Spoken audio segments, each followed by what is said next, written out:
There's Something About Mary, raunchy, gross-out comedy released in 1998, where we meet Ted, played by Ben Stiller, who as a teenager went to go to the high school prom with a girl called Mary, played by Cameron Diaz. But he cocked up the date, and ever since he's never been able to get over this girl who entered his life. So many years later, he hires a private detective called Pat Healy, played by Matt Dillon, in order to track her down so he can reconnect with her. But Healy too starts to become infatuated with Mary.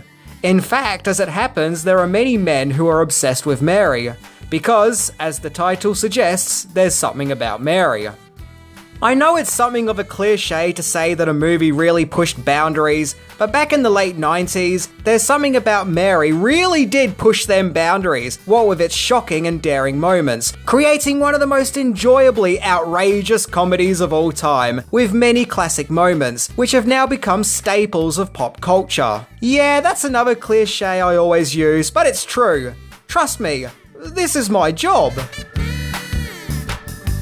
So today we are going to explore 10 things that you didn't know about the wacky and totally out of control There's Something About Mary. But before we start, here is a quick word from today's sponsor, which is this random plate. So, do you have anything to say? No, why would you? You're a f***ing plate. So, let's check it out.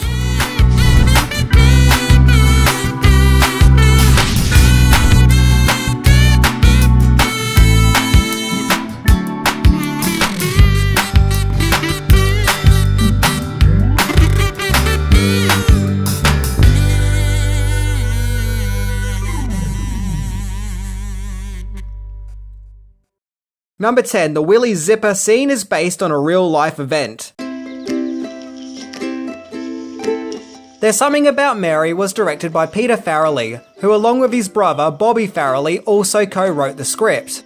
The brothers had previously given us Dumb and Dumber, which was a massive success, so they had a lot to live up to. And There's Something About Mary sure does open with a bang. Be that an eye-watering bang, when we see a teenager Ted arrive at Mary's house to take her to the prom, where he uses the family bathroom only to get his baby maker caught in his zipper. Ouch. It's certainly a memorable way to start off your movie. However, this scene is somewhat based on real life. Bobby Farrelly has explained that when his sister was a teenager, she and a group of friends were listening to some records in the basement, where one of the kids went up to use the bathroom, and got his wedding tackle caught in his fly, just like the Ted character. This poor kid was apparently in the bathroom for a very long time, when finally the Farrelly's father, who was a doctor, knocked on the door and asked this kid if he was okay, and then helped him from his dilemma. But unlike There's Something About Mary, where the whole neighbourhood turned up in the bathroom, in real life, the Farrelly's father didn't tell anyone to save this kid some embarrassment. However, when he did finally tell the story several years later, the Farrelly brothers found it to be hilarious and worked it into the script of There's Something About Mary. And in addition to that, in the subsequent scene where Ted is being carried away in a hospital stretcher, only for the stretcher to then collapse and fall, well, that wasn't in the script. That was a pure accident, and the film crew even had to make sure that Ben Stiller was okay. And because of the accident-prone nature of the Ted character, the scene with the stretcher collapsing just worked perfectly. Number 9, the Farrelly brothers' career could have been over had There's Something About Mary not been a hit. Yeah, There's Something About Mary may just be a fun, raunchy, playful comedy. It was actually a very serious movie for the Farrelly brothers, who needed a big movie in order to keep their careers in Hollywood. Although they had massive successes with Dumb and Dumber, their next movie, Kingpin, flopped and didn't get the best reviews, although it has since gone on to be considered as one of the most underrated comedies of the 90s. So they knew for their next movie they needed to recapture some of that box office comedy gold that they previously achieved with Dumb and Dumber. This is what prompted them to be even more outrageous with plenty of shock, gross-out humour in There's Something About Mary, and it worked as it got everyone talking about the movie at the time. The movie was a huge success when it was released in July 1998 and would go on to make nearly $370 million on a budget of $23 million, making it the third highest grossing movie of that year behind Armageddon and Saving Private Ryan. If only they could save Ted's privates from his fly. It also got rave reviews from critics despite being rude and crude, and the success of There's Something About Mary assured the Farrelly brothers' future careers in making movies. I usually talk about the box office results at the end of my episodes, but this time I'm doing it from the start, so that's a nice change, isn't it? Number 8. The studio didn't want Ben Stiller as Ted. It seemed a no-brainer that Cameron Diaz would be cast as Mary, as she was a rising star at the time, having previously appeared in The Mask, and she is very likeable and beautiful, so it's easy to imagine why all these guys are becoming obsessed with her. When it came to the Ted character, 20th Century Fox, whom were distributing There's Something About Mary, wanted Jim Carrey in the role. However, the Farrelly brothers had Ben Stiller in mind, but they were told that Stiller was too unknown and to find someone else. So the Farrelly brothers were like, okay, fine then, what about this Owen Wilson guy? But he too was relatively unknown at the time, so the studio said no to him too. So finally the studio allowed the brothers to cast Stiller. Good choice too.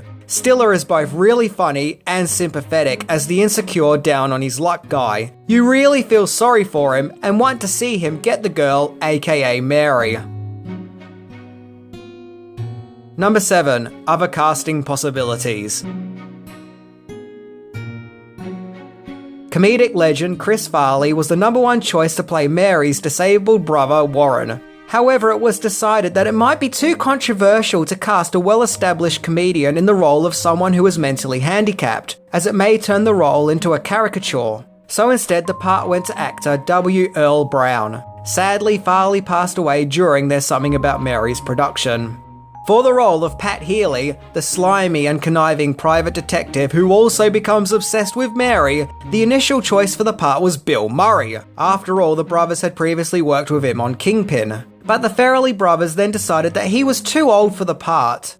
Other candidates for the role include Cuba Gooding Jr. and Vince Vaughn, till the part was given to Matt Dillon, who was actually dating Cameron Diaz at the time of filming, but they broke up shortly after the movie wrapped up.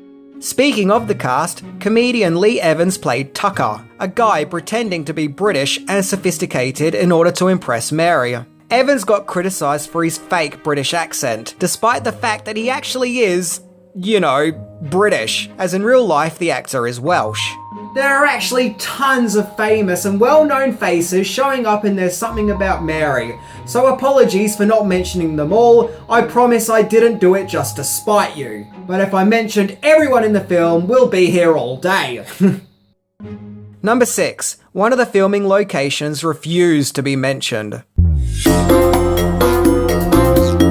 There's Something About Mary was mainly shot around Miami, Florida, making most of the beautiful scenery locations. However, one particular location that was used found the movie to be too controversial. That being the City Hall of Plantation in Florida, which doubled for the high school that was seen at the start of the movie.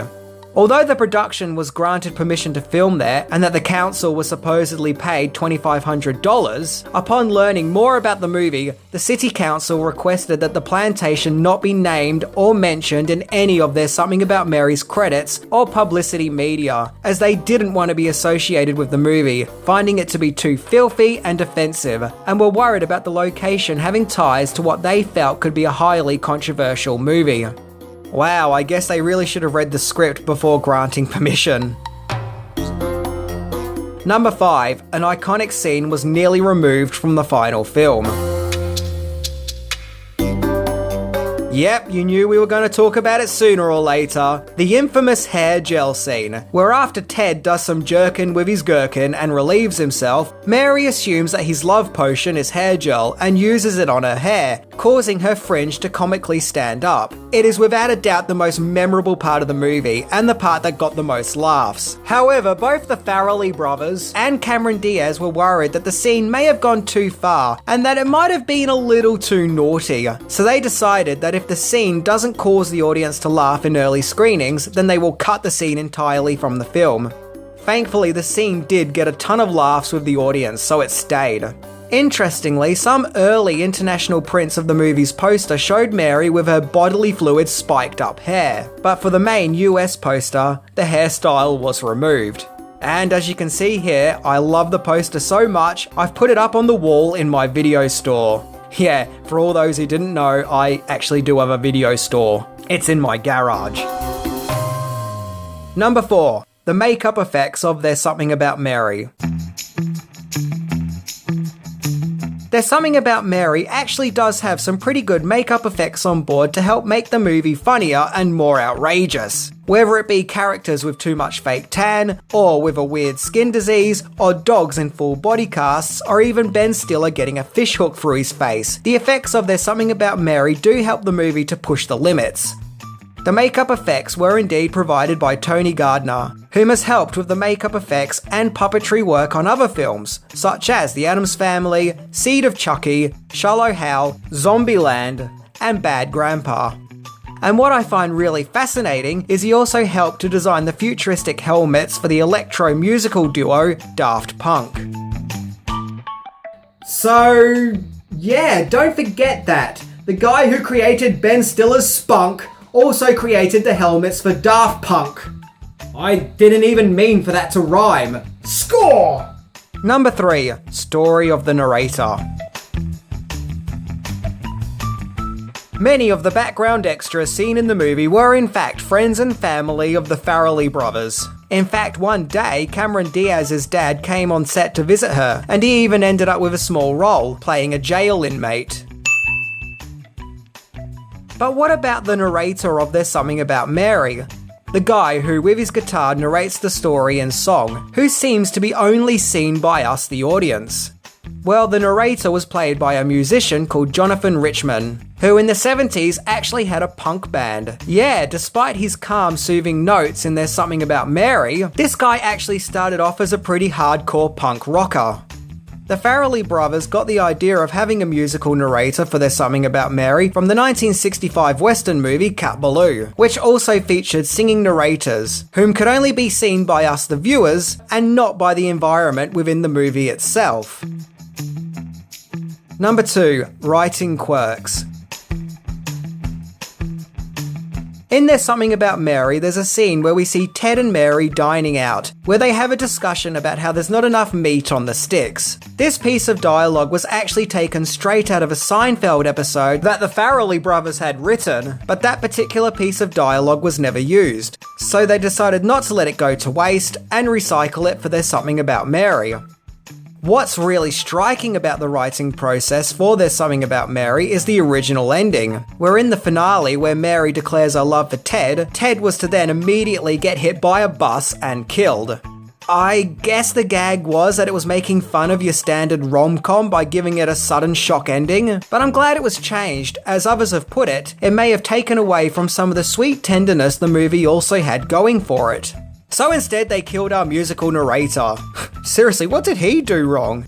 Also, I remember reading on a website a few years ago that at one stage in the early production, the script was actually called There's Something About Sarah, but I don't know if that's legitimate, so take that with a pinch of salt. And not forgetting, of course, the DVD bootleg, which was called There's Something About Ma.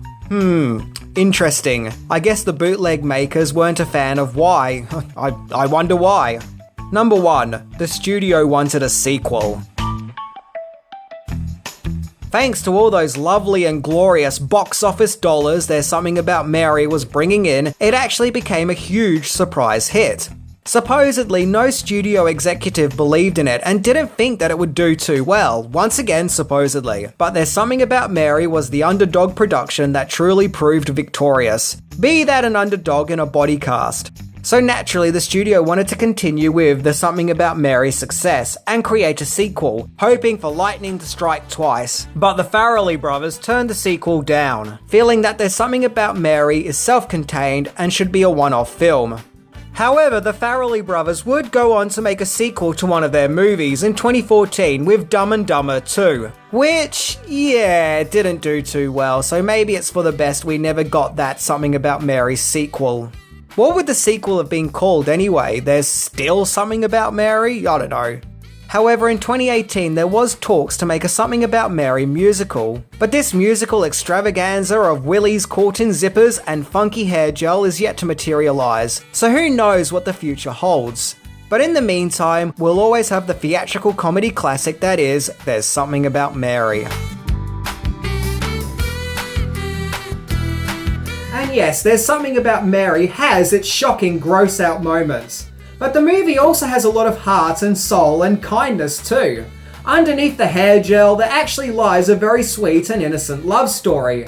And I think that itself made the gross-out moments okay for people who aren't usually into that kind of humour. After all, Siskel and Ebert gave There's Something About Mary glowing reviews, whereas they have trashed other shock comedies in the past. So maybe there is a wide mainstream interest in edgy, gross-out humour, provided that it has heart. Anyway, I'm Minty, and There's Something About Mary just might be one of the greatest love stories of all time. Until next time, bye!